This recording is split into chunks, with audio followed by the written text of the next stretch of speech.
x is going to negative 2 from the right-hand side, so we are going to plug in negative 2, and when you do that, you get 0 over 0. So indeterminate form again, which means this should factor. We should be able to cancel out an x plus 2.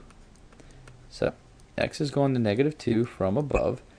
The numerator already is just x plus 2, and the denominator factors into x plus 2 times x plus 2, and as you can see, they cancel out, which means this graph, or this function up here, sorry, what we're working with, is the same as just 1 over x plus 2. And now we can plug negative 2 back in, and oh no, what happens? We get 1 over 0. So, we started out with the indeterminate form, which meant we could cancel something out, which we did.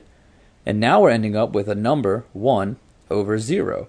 Well, even though we started out with the indeterminate form, when we do some work and simplify, if we end up getting a number that is not 0 divided by 0, every single time that means that there's a vertical asymptote. And if there is a vertical asymptote on this function, 1 over x plus 2, then there's a vertical asymptote on the original function. So we have a vertical asymptote going on, and I want to know what's happening as x approaches negative 2 from the right-hand side.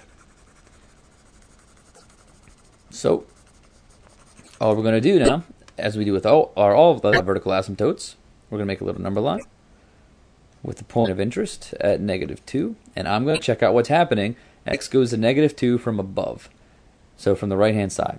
So the graph is either going to go up to positive infinity, like this, or it's going to go down to negative infinity, not like that, like this. So it's going to go up or down. One, so either this option or this option. If it does this, it goes up forever, positive infinity. If it goes down forever, negative infinity.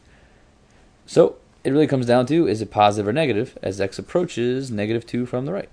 And you can see, as we're going to negative 2, like negative 1.9, negative 1.99, negative 1.99999. We're plugging in numbers up here. So close to 2. Or negative 2, I'm sorry.